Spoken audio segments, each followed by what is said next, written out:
जय हिंद, जय भारत। आप देख रहे हैं जय भारत मीडिया, जहां हम बनते हैं जनता की आवाज़। आज हम आपको लेकर के आए हैं हनुमान चालीसा के सामूहिक पाठ के अंदर। यहां आप देख सकते हैं सैकड़ों की संख्या में भक्तगण आए हुए हैं और आज हनुमान चालीसा पाठ कर रहे हैं। यह हनुमान चालीसा की मुहिम बोधराज सीकरी जी के द्वारा चलाई गई है। पिछले 1 वर्ष से भी अधिक समय हो चुका है।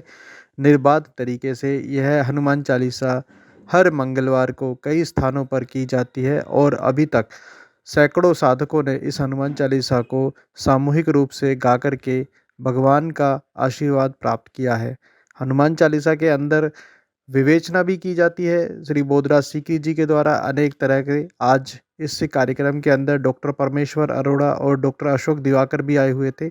उन्होंने अपने तरीके से यहाँ पर आए हुए भक्तों को बताया कि किस तरह से हमें भगवान का आशीर्वाद प्राप्त करना है, तो किस तरह से, किस नज़रिए से हमें ग्रंथों को देखना होगा, पढ़ना होगा, सुनना होगा और समझना होगा उनको। देखिए यह खास खबर, इसे शेयर ज़रूर कीजिएगा जिससे अधिक लोगों तक यह जानकारी पहुंच सके। और आपसे गुजारिश है कि आप भी इस हनुमान चालीसा के पाठ में, अगर आपके आसपास होता है या नहीं होता है, तो आप इस तरह की मुहिम चला सकते हैं जिससे कि हनुमान चालीसा अधिक से अधिक लोगों तक पहुंच सके। देखिए अजय भारत, जय हिंद, जय भारत। एक शब्द इस्तेमाल किया हमारे भ्राता सीकरी साहब ने कि अब समय आ गया कि हम अपने ज्ञान चक्षु खोलें, क्योंकि चक्षु तो सबके पास हैं लेकिन ज्ञान चक्षु अभी भी हम में से अधिकतर के पास नहीं है। अब समय आ गया कि हम अपने धर्म की विवेचना शुरू करें, उसका विश्लेषण करें। हनुमान चालीसा भी पढ़ते हैं और जैसे सब बहुत अच्छे अच्छे पॉइंट आपने उठाए कि एक दिन में हम अखंड रामायण का पाठ कर जाते हैं। अगर उस अखंड पाठ 24 घंटे बैठने वाले व्यक्ति से भी पूछे तूने क्या पाया, तो शायद उसने कुछ नहीं पाया होगा। एक फॉर्मेलिटी, औपचारिकता बन के रह गए हमारे जो सत्संग हैं, चाहे वो शाम संध्या हम करें, चाहे हम साईं का दरबार सजाएं, चाहे हम माता की चौकी करें। आज वास्तव में केवल जो है, मुझे लगता है कि हमारे जो सत्संग हैं वो भी सत्संग ना होकर के जो है वो मनोरंजन का साधन बना के हमने रख दिया। सत्संग का मतलब होता था कि किसी सात्विक व्यक्ति के साथ जिसे ज्ञान है उसका संग करके प्रसाद रूप में ज्ञान लेकर के जाना। लेकिन हम आनंद लेकर के जाने की बात करते हैं। आनंद भी क्या लेकर के जाते हैं, उसमें भी परेशानी कुछ ना कुछ लेकर के जाते हैं साथ में। तो अब वास्तव में ज्ञान चक्षु पैदा करने हैं और अपने धार्मिक ग्रंथों की विवेचना करनी है।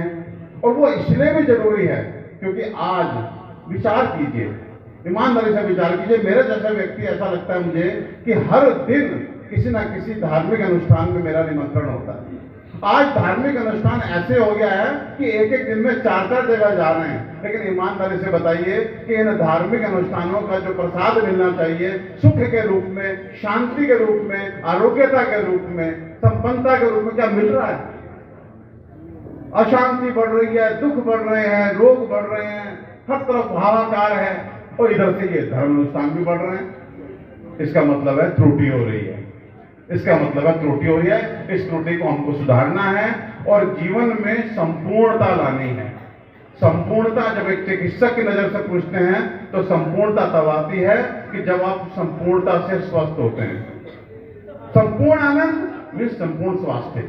संपूर्ण स्वास्थ्य मतलब तन से स्वस्थ, मन से स्वस्थ, समाज से स्वस्थ, अध्यात्म से स्वस्थ, राष्ट्र से स्वस्थ और फिर 6 नंबर पे आता है धन से स्वस्थ। लेकिन हम पहले 5 पायदान भूल करके केवल एक 6ठे पायदान पे लगे हुए हैं, धन धन और केवल।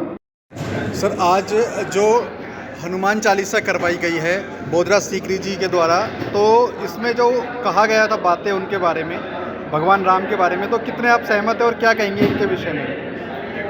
श्रीमान बोधराज जी, उनके साथ गजेंद्र जी और श्रीमान ओम प्रकाश कथुरिया जी, ये लोग जो समाज को बदलने के लिए निकले हुए हैं और माध्यम है जो हमारे प्राचीन ग्रंथ हैं, जो हमारे लोकनायक हैं। हनुमान जी की आरती स्तुति वंदना के उपरांत जो उन्होंने अपने विचार व्यक्त किए, मैं उनसे पूरी तरह से सहमत हूँ।